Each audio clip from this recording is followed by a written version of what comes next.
एक कहानी होती है, वैसे ही हमारी पृथ्वी की भी एक कहानी है। लास्ट वीडियो में हमने बिग बैंग के बारे में बात की थी।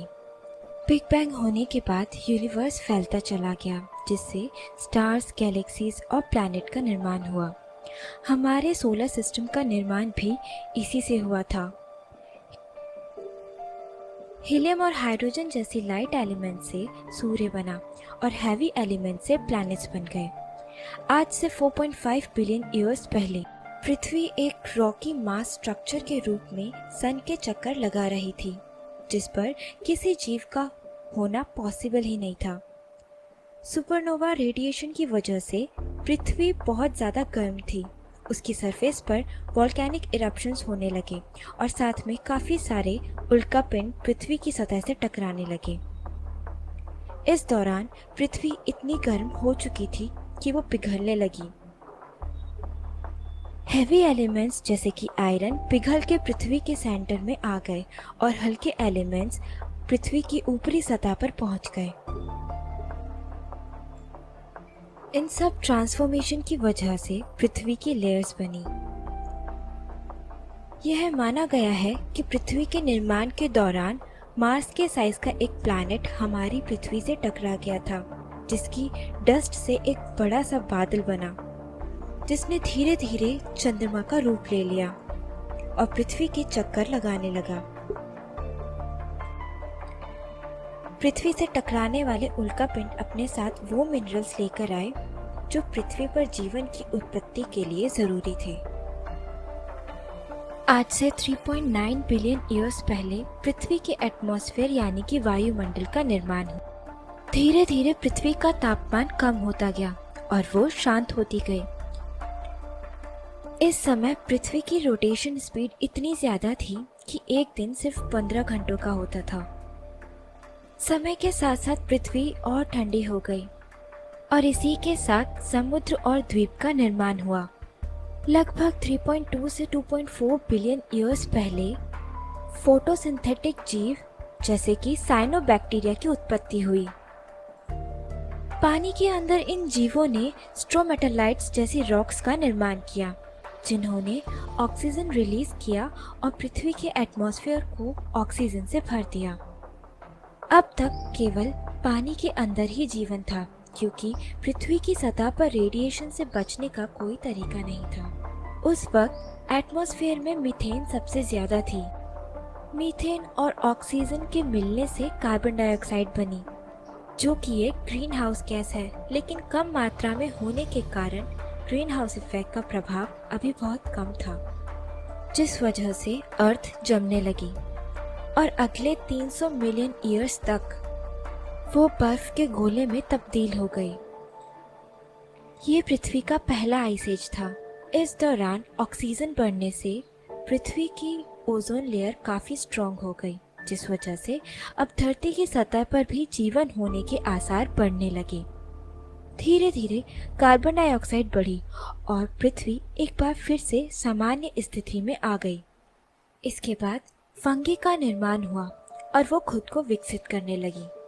धीरे धीरे समुद्र में समुद्री पौधे उगने लगे। इसके बाद जमीन पर तरह तरह के पौधों का जन्म हुआ और समुद्र में मछलियों का जन्म हुआ। तिक्तालिक मछली वो पहली मछली थी जो पानी से बाहर सतह पर घूमने लगी। उसका सर कुछ क्रोकोडाइल के जैसा फ्लैट था और उसके फिन्स जमीन पर पैरों की तरह काम करते थे। जमीन पे चलने के कारण ये विकसित होके टेट्रापॉड्स बने। टेट्रापॉड्स यानी कि वो जीव जिनके 4 पैर होते हैं, जो धरती पर आसानी से चल सकते थे और आगे चल के विकसित होके इनसे नए जीव जंतुओं का जन्म हुआ। इसके बाद एक बार फिर से पृथ्वी की सतह पर बहुत सारे ज्वालामुखी फटने लगे, जिससे धरती का तापमान और भी ज्यादा गर्म हो गया। लगभग 90% जीव इस बदलाव को सहन नहीं कर पाए और खत्म हो गए। जो जीव इस बदलाव को झेल गए वो एक नई प्रजाति में विकसित हो चुके थे और अब एक नए युग का आरंभ होने वाला था। और वो युग था पृथ्वी के सबसे भारी भरकम विशालकाय जीव डायनासोर का। डायनासोर्स की काफ़ी सारी प्रजातियां थीं। कुछ पानी में रहते थे, कुछ ज़मीन पर रहते थे, कुछ हवा में उड़ते थे। और यही सब प्रजातियां आगे चल के नए जीव जंतुओं में विकसित हुई। डायनासोर्स ने काफ़ी लंबे वक्त तक पृथ्वी पर राज किया और फिर एक दिन एक एस्टेरॉइड पृथ्वी की सतह से टकरा गया, जिस वजह से तापमान गिरने लगा और पृथ्वी पर रहने वाले अधिकतर बड़े जीव इसकी चपेट में आ गए। इसी के साथ पृथ्वी के विशालकाय जीवों का अंत हो गया।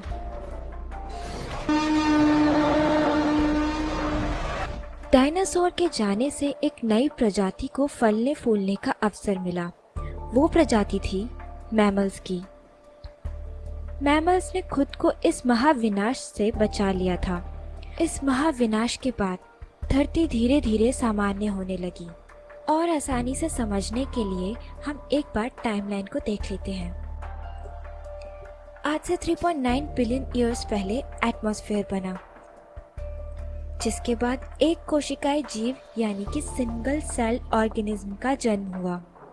उसके बाद 2.4 बिलियन ईयर्स पहले फोटोसिंथेटिक बैक्टीरिया जैसे कि साइनोबैक्टीरिया का जन्म हुआ, जिससे अर्थ के एटमॉस्फेयर में ऑक्सीजन का लेवल बढ़ा। उसके बाद ग्रीन एल्गी की उत्पत्ति हुई, जिसने खुद को विकसित करके समुद्री पौधों को उत्पन्न किया। उसके बाद पहला मल्टी सेल्यूलर जीव यानी कि बहुकोशिकाएं जीव का जन्म हुआ। उसके बाद पृथ्वी फिर से एक बार बर्फ का गोला बन गई। फिर लगभग 590 मिलियन ईयर्स पहले प्रोटोजोम्स पैदा हुए, जो कि स्पाइडर्स और क्रैब्स के पूर्वज थे। उसके बाद नाइडेरियंस का जन्म हुआ, जो कि जेलीफिश के पूर्वज थे, जो कुछ सालों बाद विकसित होकर जेलीफिश बने। इसके बाद तरह तरह के कीड़े मकोड़ों की उत्पत्ति हुई और इसी समय सतह पर उगने वाले पौधों का निर्माण हुआ। लगभग 375 मिलियन ईयर्स पहले तिक्तालिक फिश का जन्म हुआ, जिससे टेट्रापॉड्स बने। और टेट्रापॉड्स आगे चलकर व्हेल्स, डॉल्फिन, सी टर्टल्स, मैमल्स इन सब में विकसित हुए। इसके कुछ सालों बाद कुछ टेट्रापॉड्स एम्फीबियंस में विकसित हो गए और लगभग 320 मिलियन ईयर्स पहले कुछ टेट्रापॉड्स विकसित होकर सौरोप्सिड्स बने, जो कि डायनासोर्स और बर्ड्स के पूर्वज थे।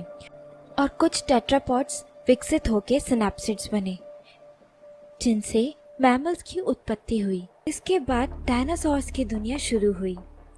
कुछ सालों बाद क्रोकोडिलियंस इवॉल्व हुए, विकसित हुए, और ये सिलसिला कुछ सालों तक ऐसे ही चलता रहा।